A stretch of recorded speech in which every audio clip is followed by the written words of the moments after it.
All right, episode 29. Today we are going to dive deep on sellers and how we are going to provide value to them, how we're going to differentiate ourselves, and how to convert them at a high level. And we're going to go ahead and get started right now. Oh no!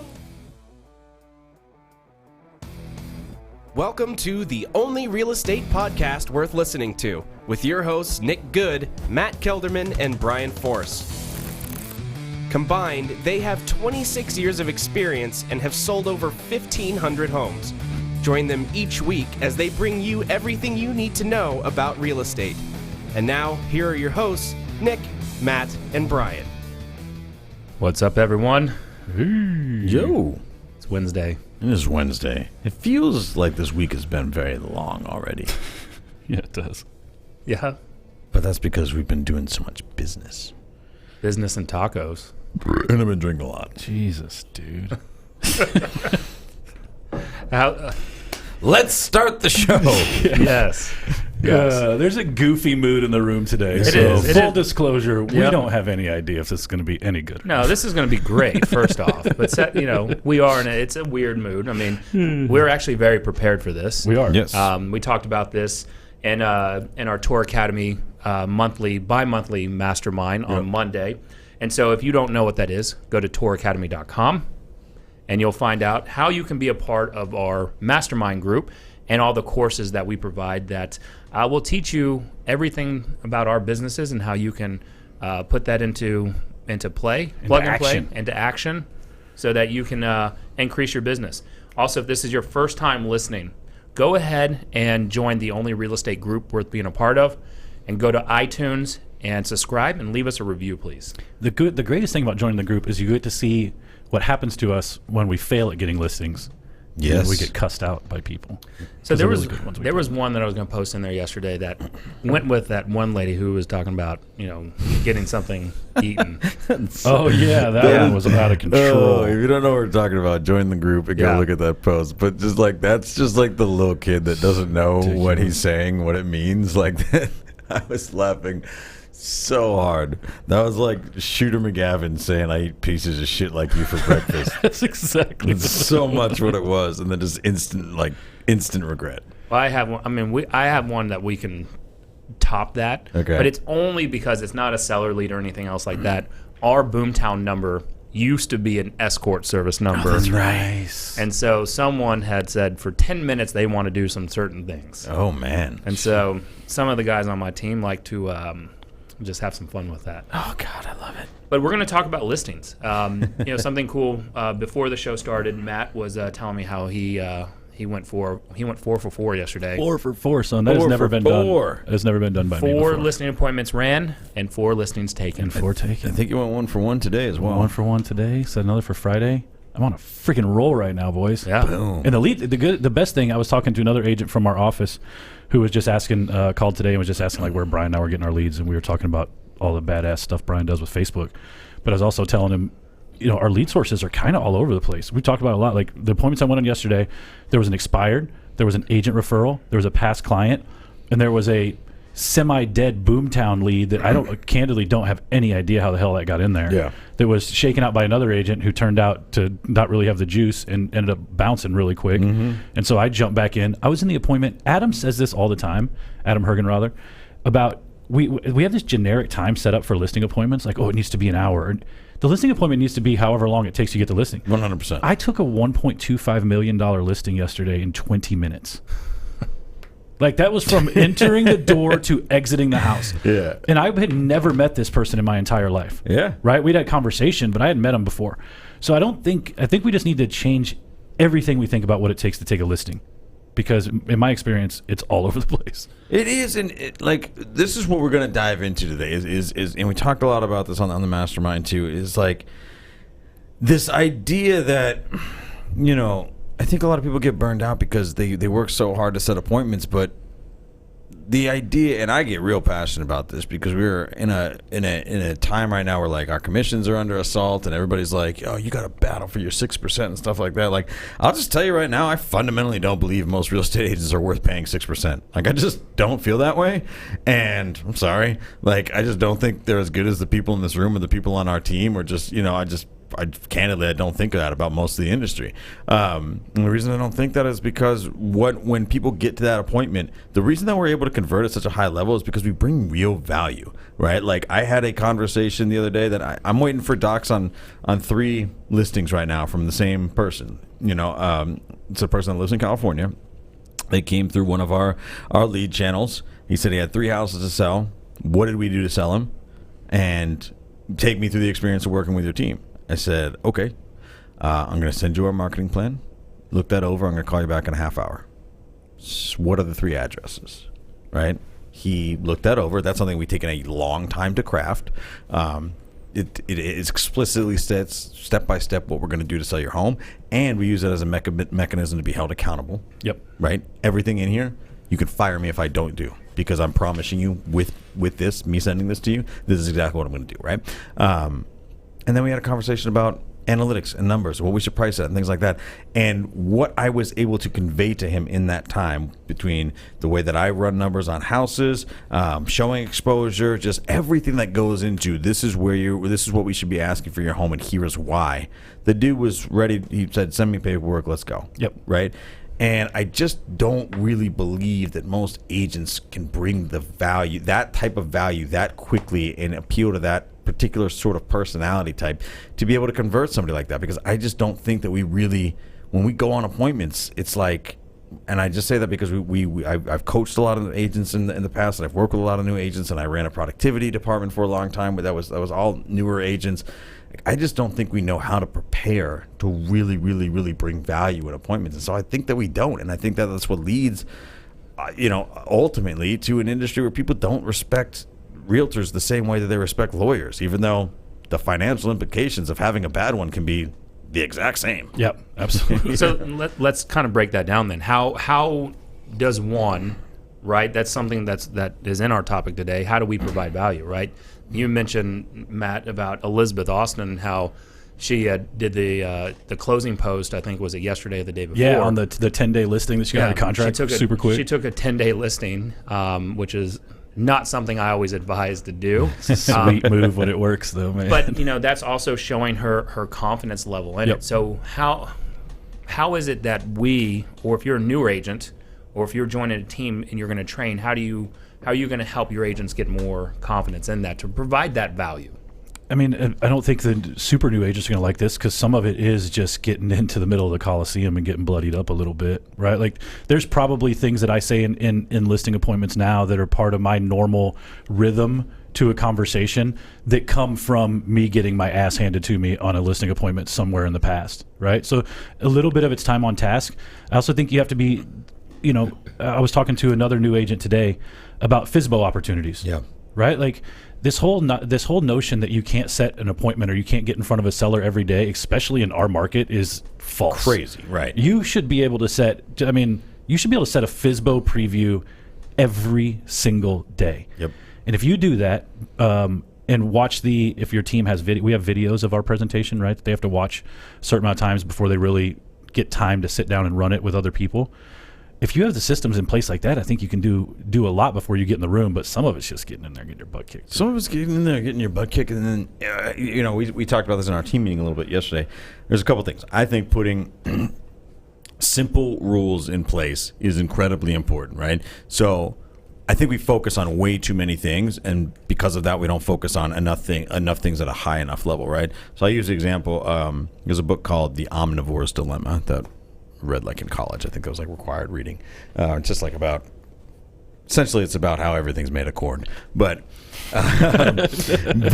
we talk a little. They talk a little bit in the book about like how to eat healthy. Right? There's like a million different ways to eat healthy. As far as like you can do a keto diet, paleo. You could do a freaking Atkins. You could do whatever trendy thing there is today.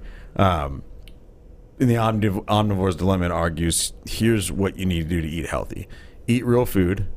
Right, so like not processed shit, not too much, so don't gorge yourself every day, and eat mostly plants, right? So eat some meat for protein, but if you want to eat healthy instead of overthinking it, right, eat real food, not too much, mostly plants. Those are very, very simple rules, right? Same with listing appointments. So I laid this out for our team. I was like, know the last 90 days like the back of your hand. That's a simple rule, right? That means understand the sales, the analytics, the price per square foot, how the trends are moving, and the seller needs to feel like you've been in every single one of the homes that has sold in the last 90 days and is currently active, right? You need to know those homes like the back of your hand so you can have an intelligent conversation about them, because that's going to make you a hyper-local expert as far as that particular segment of the market is concerned. So know the last 90 days, right? Know the selling points like the back of your hand, right? So this is market expertise. Why would somebody live in this neighborhood, and how can you sell them on it, right? What is this area all about? People think, every seller thinks that their area, their neighborhood, their home is special. I personally believe that if you have the right systems for marketing in place, you can sell homes anywhere on the planet with the same sort of approach. But sellers don't agree and they don't care, right? They think that their area is special, right? You had a question yesterday from an expirer that you're going to go on the appointment tomorrow. Have you ever sold anything in Anna? And that's way far away. I don't know if you had or not, but they cared about that, right? The reality is we're going to do the same thing when we list this home in Anna as we do when we list homes in DeSoto. It does not matter, right? But sellers don't think that way. So you have to know your selling points, right? And then you need to be, I think that one of the things that we really screw up on is understanding personality and tonality and closing people properly and all that type of stuff. Like, if you can't have a really candid conversation about paperwork that they're signing, if you can't have a really good feel on this is the type of person that I'm talking to right now and here's the direction that I want to take this conversation, I don't know if that's exactly a simple rule, but that's the experience factor, right? That is just getting in the Coliseum and getting bloodied up. But I think that you need to, the simple rules would be know your marketing plan like the back of your hand, know the last 90, and know the selling points. Like know all of that intimately. Yep. And that might mean that it takes you 4 hours to prepare for your first few listing appointments, right? But the more you go on, a lot of that stuff just becomes natural, right? For me, when I go on a listing appointment now, I spend 10 minutes looking at the comps because I probably already know the area really well, and then I go on a listing appointment, right? Because I've been on so many now that I don't really need to get schooled up on the selling points. If you tell me, here's where the listing appointment is, I'm going to know that area pretty well because I've been on a million listing appointments all over the Metroplex now. I think one of the things, too, that a show of hands in the comment section, whenever you're watching this, do you leave something behind at the listing appointment, too? That's not something as an individual agent that I ever did. Yeah. Because I didn't have a marketing plan I was proud to share with other humans because it was trash. But I think leaving something behind, something for them to go back and reference again. I don't know if I've never had anybody call me and be like, I was going to go with somebody else. You left behind that paperwork. So I can't quantify it, but I do think it overall speaks to the person who's walking through the front door. I can tell you it matters. And I don't think most agents do it. Well, no, yes and no. So leaving something behind helps them remember your name. Sure. Because I'm going to tell you, as many listening appointments as I've been on, when I ask them who they've interviewed or talked to, They say Matt Kelderman every time. Very little does it say Matt Kelderman. Usually they say Matt Force. They're somehow combining the two. But they don't remember their names. They're like, oh, they're with Keller Williams. They're with whatever. Right? They don't remember the names. And so that was the reason why we left something behind. Because they're not, 9 times out of 10, they're not looking at the marketing plan. I'm going to tell you, if you left me your marketing plan, I'd be like, all right, looks good to me. Oh, 100%, right? yeah. But it's something tangible. So we leave like our team resume behind. We leave our housing health report behind. But providing value, and this may be something that's a little, shocking in a sense. Providing value is not what we're going to do to sell their home. Right? Because what something may be for you, Matt, that is most important is definitely not important to Brian when it comes to selling houses. And so it's all about finding what's most important to them. We lost a listing appointment a couple weeks ago, and the gentleman emailed us today because he was like, take me off your email list, right? And I was like, oh, and he's like, I went with somebody else. I said, cool. If you don't mind me asking, what did that other broker offer that we couldn't provide? And one, he said that it was a referral from a family friend. It's hard to overcome that. 100%. Right? The second thing is that person provided staging. Well, if my agent, and we're going back and reviewing it, is more than likely they didn't ask what's most important. Right? We don't know. They probably didn't know that staging was very important to them. Right? I've lost listing appointments where the other person offers staging, and we do offer that. And so providing value is going to change from homeowner to homeowner. And it's all about asking deeper and deeper questions. Because in the beginning, they're going to have their walls up. Like, what's most important to you in the agent you're going to hire? Yep. What's their number one answer? Selling the home? Selling the home. Yep. Yeah. Selling the home for the most amount of money. Exactly. Right? Then you're like, well, what's the next most important thing? I don't know. Yeah. And so you've got to walk them through it. Yep. Right? That's what happens. Then you have to have that conversation. It's like, all right, is this important to you? Well, I never thought about that. Well, let me show you why that's important. We do that a lot too. We use the marketing plan as kind of a guide to walk them through and show why, hey, this particular thing adds to the communication, which adds to the overall data we can source for your property, which will lead us to a more educated decision. Yep. You said something that I hope every agent does or would get the balls to do, because I didn't do it for years. It's asking when you didn't get it, why you didn't get it. It's hugely powerful for you because, one, I think you only have to hear that one time for it to really stick. If you're like me, I'm like, well, I'm not doing that again. Yeah. Right? Where I may have made that same mistake 15 times had I not asked that question. I do the same thing when people unsubscribe from emails. So if I have their phone number and they unsubscribe from my email, I send them a text message and just say like, hey, Nick, saw you unsubscribe from our emails. I was just wondering if there was a specific type of value or you were looking for us to provide. Yeah. And every once in a while, you get somebody who will opt back in. They'll be like, oh, it was the wrong area. Oh, you're still looking for a house then? Right? Like sometimes just asking why people are doing what they're doing works out okay. We get so afraid to just ask people those questions like something bad's going to happen. It's like, that's so true. Like, and I was super guilty of that for years. Like, I think just because I was bitter. Yeah. Every time I didn't get a listing, like I just immediately deleted them from my CRM and my phone and everything. But that's such a valuable lesson to learn, right? Like just imagine if you can be told every time what you did wrong, how much more quickly you could cut that learning curve down. That's huge. 100%. I mean, and look, if you're also starting a team or you have a team, by the way, I wasn't listening to that last part. I totally blanked out. We got a little dead air. I just about something else. Totally jumped in. It was perfect though. Yeah. But if you have a team or you're starting a team and you want your agents to start running those appointments for you eventually, you're going to have to be okay with asking those that why you lost question. Yeah. Because you can't train them any better. Yep. If they're just losing, the agent's going to be like, they just didn't want to hire us, or they're overpriced. Well, clearly. Yeah, he said no. Yeah. The conversational nuance that you'll never hear repeated back in exactly the same way it was delivered the first time is where almost all the opportunity is missed. I would say that the majority of the time they didn't read the situation well enough to ask the right question. I find that and I'm the worst at qualifying people before appointments. I sometimes will go on completely pointless appointments. Right. But there's some really good qualifying questions that I think people can ask that will flesh a lot of stuff out for you. So if you're talking to expireds in general, like I always ask, and Nick asks this differently, and I like his way better, but I always ask something to the effect of what was not done previously that or you felt like wasn't done previously, right? Right. That's going to tell me a lot about what I need to focus on when I'm having a conversation with them in the appointment, setting the appointment, whatever, right? They're telling me what their pain point was. That's huge. I mean, because we just have these, and I used to just have assumptions about what people wanted. I would just go into every appointment and try to just shove my marketing plan that I was so proud of down their throat. I was like, here's what we're going to do. And then look at these cool pictures I made on Canva, right? And like, I just love talking about it, right? But some people care more about communication. Mm-hmm. Some people care more about, whatever it is, pricing.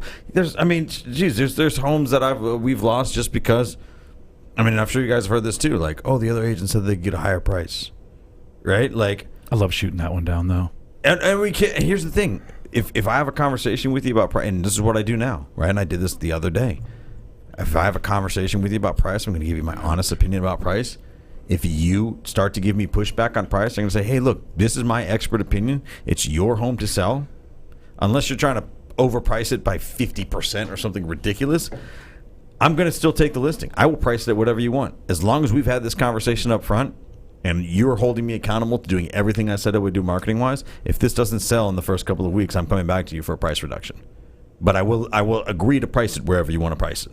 Yeah. Well, and that's and if Elizabeth is still watching, she we rehash a lot of the listing appointments our agents run, and she ran one this week and competing against an agent that's pretty well known. We all know who this person is, and our our pricing was off by 30,000, lower than the other one. Okay. Right? And even the homeowner was like, no, that's crazy. Yeah. But that their justification, the agent's justification is, oh, we can start here and then we have wiggle room to move And down. reduce down into it. so And I'm like, stupid. that is a homeowner's way of thinking. Yeah. Like, so that agent's just trying to buy their way in. Yeah. You're going to sit forever. You've already expired once.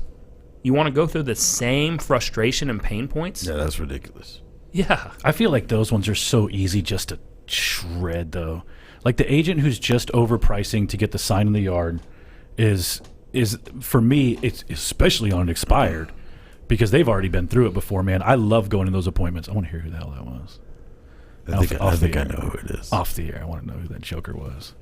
I think I got to figure I don't know. it out. It's fun because I've been on a lot of appointments lately that I will say, and I want everybody to hear this too as they hear me talk about listing appointments. I could not replicate a single listing appointment 2 times in a row.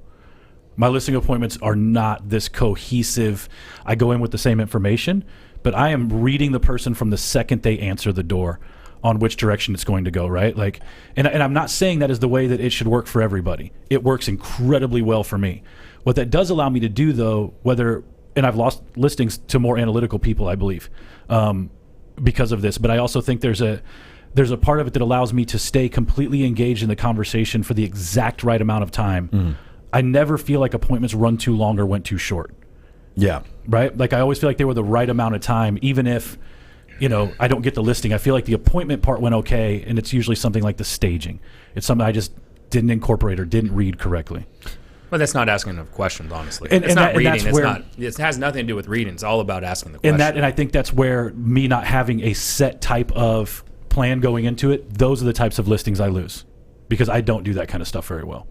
And that's huge. I think the more that when we're talking maybe newer agents or agents that aren't taking a ton of listing business, if you're taking less than 15 or 20 listings a year, I think that one thing that people struggle with, the reason they don't take more is like, I know so many agents that just don't ask for the business. Like they have these great appointments and great conversations, but they just don't know when to close people. Like it's okay if you're taking time out of your day to meet with someone to talk about real estate, to ask them to give you business. Yeah. You know what I mean? Like I think that's I've just known so many situations, so many agents that they've had great conversations, that they didn't force the issue, they never really asked for the business. Like okay, well think it over and give me a call and we'll move forward or whatever. Like they just don't even attempt to just close them right there in the room. Like people, if you are confident in your abilities and this person is serious about selling, like you need to leave with signed paperwork or the intention that signed paperwork is coming to you electronically that day. Well, you know what I mean? That's every time you in any meeting. This can go anything. Yeah. There always needs to be a next plan of action. Yes. Never right? leave without a defined and agreed upon follow-up plan. 100%. And so when you're there, the people that like, all right, well, just discuss it over. Let me know what you guys want to do. Right. Fuck that is someone who is afraid. One, they already know. They're already basically saying, "Don't sign with me." Yep. Right. They're rejecting. Again, Yep. You hear this way too many times from me. They're rejecting themselves. That's the perfect way to put it. Right. Because when I'm sitting there, my natural step, when I'm there, I'm like, look, I'm in the door and I really just want the paperwork signed because that's how much, not that I don't care about their story, that's how much I truly believe in our ability to get your home sold. Yeah. So I just want to be there for 5 minutes because more than likely you have a kitchen, you've got some bedrooms, and you got a bathroom. Yeah. They're very rare are there times that something sticks out that I've never seen. Yeah. I've seen Exactly. the handmade homemade bidet with a vegetable sprayer, tied into the toilet. I've seen it all, and so it's like I understand that this is an emotional connection. It also to you. might be brilliant. Instead of Hobo Joe's bidet. but that's the thing is when you are at that appointment, why are you going to waste your own time and not ask for the business? Of course. Exactly.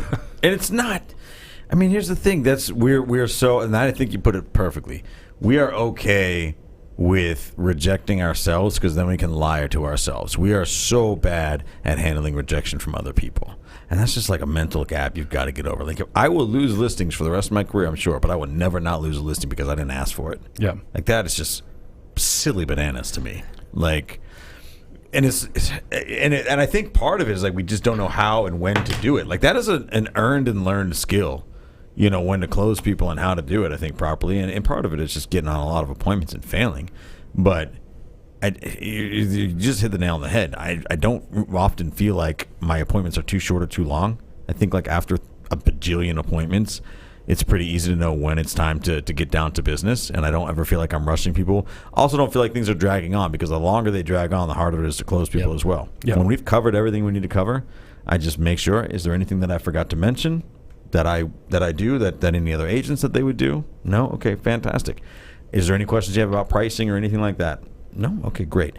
Here's our standard listing agreement. I'm going to go through it page by page. I will knock the boring stuff out first. I just need you to initial at the bottom of. Like I never even ask if it's okay to pull. I just do it. I think there were years where I didn't ask those I heard Ben Kinney do it for the first time on an old like cell phone recording from like family reunion in 2012 or something, where he just said, "Is there anything another agent told you that they would do that we haven't mentioned today?" Yeah. And for me, I was like, that is the greatest question ever. Yep. Like now, if you're a listing agent or you want to go on listings or you want to go on FSBO appointments and you are always nervous that you're not going to cover everything, if you learn that one freaking question, go in there and squawk like a seagull for 30 minutes and then ask them if there's anything that you haven't said, and then they're going to tell you what's next, right? Like no matter what you say, if you ask that question, they're going to tell you what is important to them. You didn't mention staging. Oh, that's great. I actually offer that. Don't give somebody else your $800,000 listing, please. Yeah. Like, that's a lesson you only got to learn once. Yeah. But let me ask you, though. So you say go into the Coliseum, get battled, bruised, bloody. But is that 100% necessary in order to start taking more listings? No. I'm a big dumb animal. Yes. That is just the way I learn things. That's the clunky idiot's way that we all took, right? That's all three of us. Yeah. But what I'm saying right now and how I've learned was not just losing listing appointments. Right. It was listening to shows like this. It was Tour Academy, not to plug our own stuff, but we're going to plug it anyway. Yeah, and there's Tour a big Academy, sign behind you too, so we're kind of already plugging it. TourAcademy.com right here. $97 a month. Go sign up. It's worth it. You'll take more listings. Guaranteed. But no, here's the thing. When you go home at the end of the day, if you don't feel like you got better at your job, then you have failed that day, right? So yeah, obviously being educated, listening to shows like ours, getting coaching, all that type of stuff. Implementation. Of course, and implement it as well. Here's the thing. If you just take one of what we just said, one thing, which is use the Ben Kinney line. Is there something that another agent told you that really stood out that I haven't talked about It'll today? change your whole your confidence in everything in your presentation, knowing you have that question in your back pocket. 100%. And it's every little thing that you can be doing to get better, right? So going back to those simple rules, right? Knowing the selling points, the different areas, knowing your last 90, stuff like that. The reason that it's so easy for me now and for us is because of experience, right? But if I was starting all over again and I wanted to get those simple rules down really quickly, like why would I not be previewing 25 houses a week? It's so easy to do that. You know another I'm going reason? to learn so much about my market so quickly that I'm going to be able to discuss it with anybody. Why am I not reading about the real estate market in my area every day? And you should be documentation through social media. I was talking to an agent yesterday. 2 years in the business. I think she sold the last 12 months like 40 something houses. Right? She's done well. Wow. Spanish speaker. And I'm like, there is and this is probably across the country. There is so much for an opportunity to build out a huge Spanish speaking division. Absolutely. Business. And I'm like, if I were you, which I'm regretting and kicking myself that I did not listen to my mom. Sorry, Mom. That her first language was Spanish. Yeah. I rejected it growing up. I really wish I didn't. I would be doing all live videos, all documentation in Spanish, and I would be doing Mythbusters on any myth that the Hispanic community thinks about when it comes to owning real estate. I think one of the things too you just cheat too and marry a Hispanic and have her do it because all our shit is in Spanish and English. We do have it. We do have our marketing plan and buyer's handbook in Spanish. See. But you need to build out the agent side. We got two that speak Spanish. I think we got two Spanish-speaking agents now, yeah. We're just not marketing to it, but now I learned stuff from the podcast. One thing that I think you don't get, but it's something to look forward to, is when you start doing this at a high level and you do it consistently, and I will not say that I am necessarily either of those, but when you start doing it more than you used to do it, especially when we're talking about the follow-up aspect, the lead generation part of this, the stuff that sounds really boring, you get to go on appointments that nobody else is on. Oh, for sure. Like when you take the time to build out the agent referral network that I've had an opportunity to build. When you take the opportunity to nurture your past clients, you're not competing on those listing appointments, right? And so there's an aspect to this that over time, if you do a really good job and you really service your clients and provide an amazing client experience, and then you pair that with really good follow-up, there will be a time where stuff just magically falls out of the air right into your lap. And you're like, I did the work for that 2 years ago, and now I get to reap the reward of it. Right? That all of this ties together if you look at it more than just like, they said we got to call people for 3 hours today. Yeah, you know? Yes. No, it's true. But that's like, and that's, I think, man, nobody gives, I wouldn't say nobody, 87% of people to be exact, just don't give them the luxury of that experience because they just don't see it on the front side. Like, that's what I tell our agents in every team meeting. I'm like, you just don't understand that what you're doing right now, if you just started with us, is building something that you can't even imagine what's going to happen in the future because of the activities that you're doing right now. I start off every team meeting with, like, what was your biggest success this week, right? And people that didn't do a deal, or people that didn't go on a ton of appointments, or people that didn't do whatever, you know, a lot of times I just, like, their eyes glaze over, or they're just, like, fidgety, like they can't think of the most positive thing that they did in the last week, like what their successes were in the last week. And I asked one yesterday during our team meeting. I was like, did you come in and lead generate for 3 hours every day? Did you hit your contact goal this week? He was like, yeah. I was like, that's your fucking success. Yeah. Stop thinking about, what was my business? There yeah. You just don't know how powerful that was yet. But that was a success. You need to wear that as a fucking badge of honor. Because what you did last week, lead generating every day for 3 hours and nailing your contact goals, that's something that 90-something% of people aren't doing on a week in, week out basis. And I swear to God, if you keep doing that, you're going to have more money you know what to do with. Before we get on to converting at a higher level, go, and if you have not requested, go join the only real estate group worth being a part of. Do it now. Add some of your friends that are in the real estate business. Realtors, lenders, title people, insurance. Only cool people, though. Yeah. Don't add lame people. We just surpassed 2,500 members. I'm excited about that. Yeah. Did you see LCA got over 100,000? Cracking up in the booth right now. I didn't think what I said was that funny. If you think this is funny, wait till our billionaire idea this week. So stay tuned. In a few minutes, Brian's billionaire idea. It's not going to be that. It says it's 70% of the way there. So hopefully, he's only punching you with 70%. So if you guys ever just see me zone out like Nick did earlier during the podcast, it's because I haven't thought of a billionaire idea this week, and my mind is racing trying to come up with something. Screaming 5 minutes before I got to do it. All right, converting at a high level. What are you doing? And I know we can go into what I do, what we talked about on Monday and on the Zoom mastermind. What are you doing to convert at a high level? Whether are you teeing them up when you're making the calls? Okay. What are you doing making the call to tee it up, to warm them up, to fluff them? To we told you. To end the appointment. All right. So first things first. One, yes, setting them up before the appointment. Qualifying questions. I'll let you jump in on qualifying questions because you got amazing ones. If you do not understand, if you cannot articulate step by step what the experience of working with you is going to be like, then you are not going to convert at a high level, right? And this is something that I know you're able to articulate it very well. You don't bring tons of materials, but I cannot tell you how much my conversion rate has gone up since I have walked into an appointment, sat down, handed you a professional book that is like, this is what it is like to work with us. Now let's talk about it step by step. People are like, wow, you explained it. If I was having surgery, people would probably want that explained, right? Here's what's going to happen. We're going to come in, we're going to take your brain out, we're going to fix it, and pop it back in, whatever it is, right? If you can't articulate step by step what it is like to work with you, you're probably not going to convert at a high level. Use your simple rules. Know the area. Know the comps. Know them like the back of your freaking hand. Be able to discuss them in vivid detail. And all you need to do, you don't need to visit every comp. But what are you saying to them? That's great. Right. But what are you saying in order to set it up? So we're teeing this seller up that when you go out there, you already just like the Brian's billionaire idea, it's already 70% of the way there. 70% of the way there. How are you walking in that door already 70% of the way there? qualifying questions is huge, right? And this is something that I've struggled with in the past. I know that's Matt struggles with too. If you're taking garbage appointments, you're going to have a garbage conversion rate, right? So one, like if we're talking expireds and stuff like that, a lot of this qualifying you need to be doing ahead of time over the phone, right?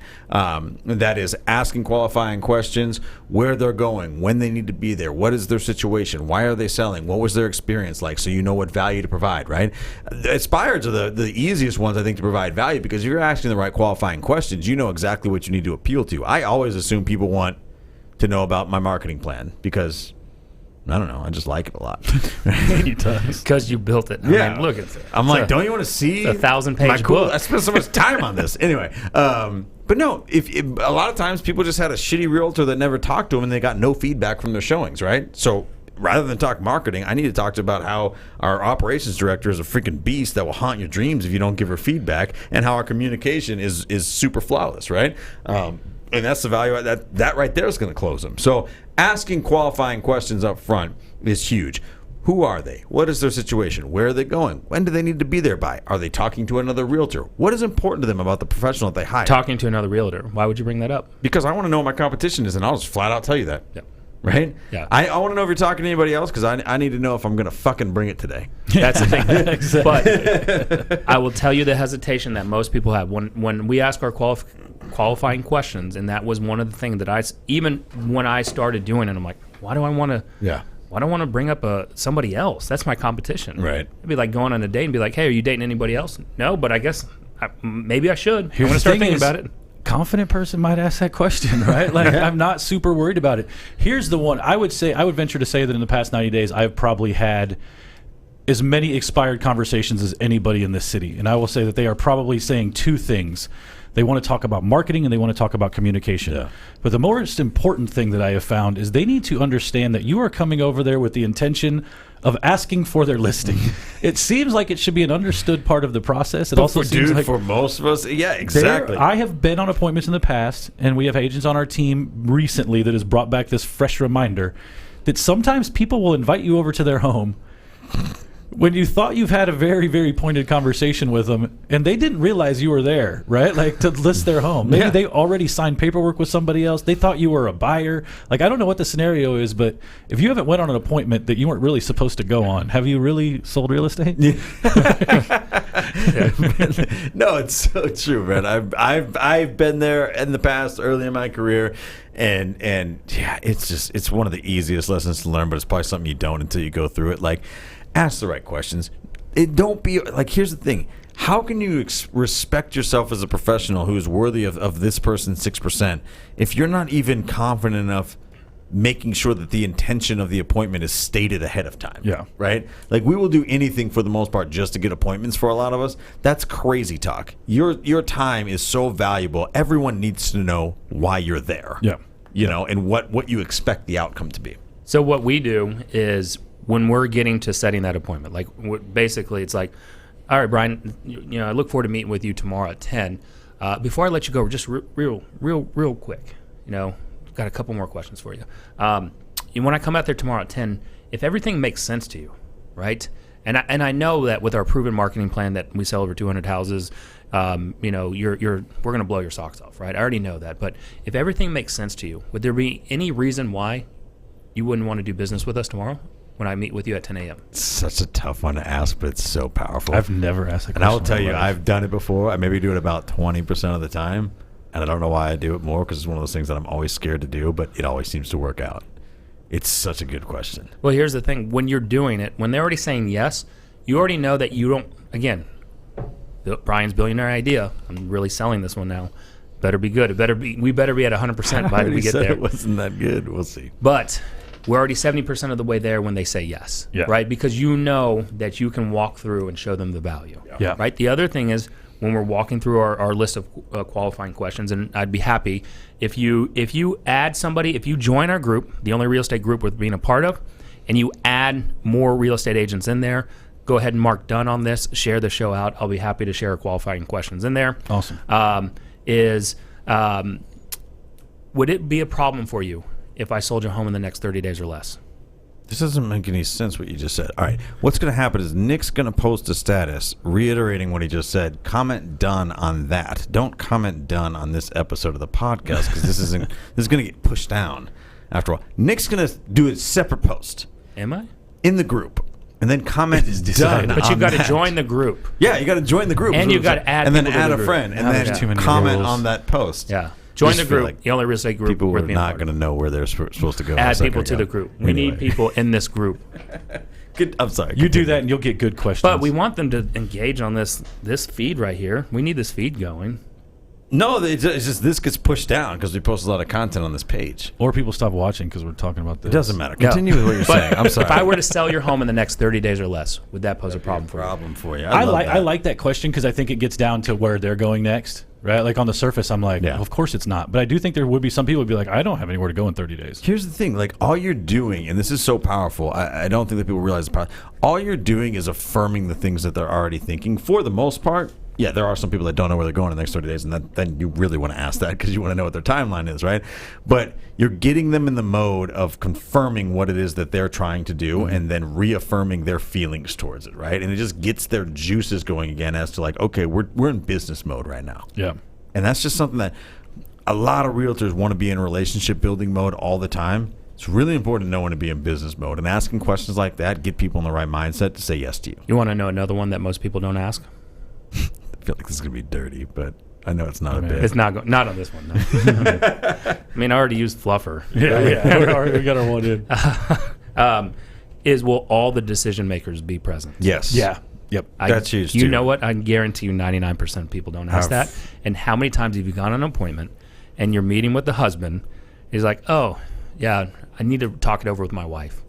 Well, you can't close them. Yeah. And guess what? I've Then done you that lose so it many because the times. wife had another relationship Yep. with another agent, and the husband's like, sorry, man. Well, Like, or the dumb husband isn't relaying your message properly. Yeah, She asked him a exactly. question. He's like, I don't know. He said he'd take pictures, I guess. Yeah, exactly. You think He that says he dude's- could sell it. You think that dude's listening to that word you say in that hour-long presentation? No. Yeah. I've made that mistake plenty of times. So, and if they say no, a lot of times you try to reschedule the appointment. Oh, yeah. So all decision makers aren't going to be there. All right, perfect. When will be a better time Yep. that both of you or all of you will be available to meet? I even throw in at the end of that, look, I'm open to meeting you guys on the weekend as well. Like I let them know that we can meet outside of normal business hours, because I will meet you on Saturday for a listing. 100%. We'll meet. I mean, I know that we've taken stuff at 9 o'clock at night. Oh yeah. I mean, we work when you work. The only time I won't meet you is Wednesday at 3 p.m. From 3 to 4, we're here dropping these knowledge bombs on people. Or when you're at the hookah bar. Yeah, that's Wednesday from 4 to 5. All right. Derek. Nope. I want to hear. Let's plug some stuff. Tour Academy.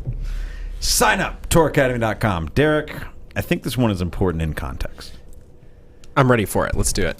This is going to be in my golden years. You have to imagine me as like an 85-year-old, 95-year-old senile man. So I'm going to tell this in the context of like if Warren Buffett was doing this right now. Because I'm going to be a very famous old man billionaire. Because if I just did this as me right now, it wouldn't be as funny. I'm going to randomly start talking shit and making your mama jokes to random people on Twitter about nothing. Just because I'm so famous, people aren't even going to know what just hit them. So, for example, I'm just going to get on Twitter. I got to create a Twitter account first, but I will. And then I'm going to Google, I'm going to search, Yankees. Do you think Twitter is still going to be around at this time? Right? Well, yeah, I don't. Some It'll version be of whatever, Twitter. yeah. Future Twitter. Got it. Future Twitter. I'm going to search, Yankees. I'm going to find the first person that's like, Yankees are trash this year. And I'm going to be like, your mom was trash last night.